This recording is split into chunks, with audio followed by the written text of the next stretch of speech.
সাম্প্রতিক সময়ে বাংলাদেশের রাজনৈতিক অঙ্গনে এক চাঞ্চল্যকর মন্তব্য করেছেন বিএনপির সিনিয়র যুগ্ম মহাসচিব রুহুল কবির রিজভী। তার এই মন্তব্যটি কেবল একটি রাজনৈতিক বিবৃতি নয়, বরং এটি দেশের প্রধান রাজনৈতিক দলগুলোর মধ্যেকার সম্পর্কের জটিলতাকে নতুন করে সামনে এনেছে। বৃহস্পতিবার নয়াপল্টনের কেন্দ্রীয় কার্যালয়ে সাংবাদিকদের প্রশ্নের জবাবে রুহুল কবির রিজভী দাবি করেন যে জামায়াতে ইসলামী ফ্যাসিস্ট আওয়ামী লীগের সঙ্গে কাজ করছে।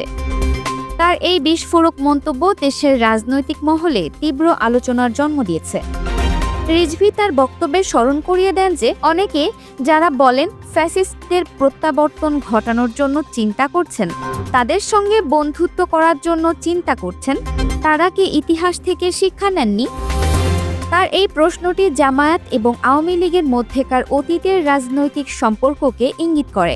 তিনি বলেন, আমাদের দেশে ইসলামপন্থী একটি রাজনৈতিক দল বরাবরই আমার মনে হয়েছে আওয়ামী লীগকে সন্তুষ্ট করার জন্য কাজ করছে। এই মন্তব্যটি জামায়াতের রাজনৈতিক উদ্দেশ্য নিয়ে একটি বড় প্রশ্ন তৈরি করেছে। রুহুল কবির রিজভী আরও উল্লেখ করেন, জামায়াতে ইসলামী আওয়ামী লীগের সঙ্গে এবং আওয়ামী লীগের সিদ্ধান্তের সঙ্গে এক হয়ে কাজ করছে। তিনি উদাহরণ হিসেবে বলেন, ৮৬ সালে তারা আওয়ামী লীগের সঙ্গে নির্বাচনে গেছে। এই ঐতিহাসিক তথ্যটি জামায়াত ও আওয়ামী লীগের মধ্যেকার অতীত সহযোগিতার ইঙ্গিত দেয়। এরপর তিনি বলেন, মানুষকে প্রতিশ্রুতি দিয়েছে এক আর কাজ করেছে আরেক। এটি প্রমাণ করে যে জামায়াতের রাজনৈতিক বিশ্বাসযোগ্যতা নিয়ে প্রশ্ন রয়েছে। ১৯৯৬ সালের তত্ত্বাবধায়ক সরকারের দাবিতে আওয়ামী লীগ যে আন্দোলন করেছিল, সেই আন্দোলনের সঙ্গে জামায়াতও যোগ দিয়েছিল বলে রিজভী জানান। তিনি বলেন, ওই আওয়ামী লীগের জ্বালাও পোড়াও আন্দোলনের সঙ্গে তারাও আন্দোলন করেছে। এই সময়কালে বিভিন্ন সহিংস ঘটনার কথা উল্লেখ করে তিনি বলেন, বিভিন্ন জায়গায় ওই সময় তারা হত্যাও করেছে। রাজশাহী বিশ্ববিদ্যালয়ের ছাত্র টিটুকে শিবির গুলি করে হত্যা করেছিল। তিনি মনে করিয়ে দেন যে ১৯৯৫ থেকে ৯৬ সালে যে আন্দোলন হয়েছিল, এটা তো কারো ভুলে যাওয়ার কথা নয়।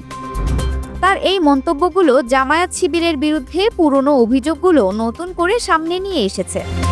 রিজভী বলেন, এখন আবার তারা স্বরূপে বেরিয়েছেন এবং আওয়ামী লীগের পুনর্বাসন চাচ্ছেন, এমনকি ভারতের সঙ্গে ভালো সম্পর্কও চাচ্ছেন। তার এই মন্তব্যটি ইঙ্গিত দেয় যে জামায়াতের রাজনৈতিক কৌশল পরিবর্তন হয়েছে এবং তারা আওয়ামী লীগের সঙ্গে একটি নতুন সম্পর্ক স্থাপন করতে চাইছে। এটি দেশের রাজনৈতিক অঙ্গনে নতুন করে আলোচনা তৈরি করেছে এবং এটি বিএনপি এবং জামায়াতের মধ্যেকার সম্পর্কে নতুন করে টানাপোড়েন সৃষ্টি করতে পারে। এই প্রতিবেদনটি থেকে আমরা বুঝতে পারি যে বাংলাদেশের রাজনীতিতে পুরনো রাজনৈতিক সম্পর্ক এবং বিতর্কগুলো এখনো বিদ্যমান।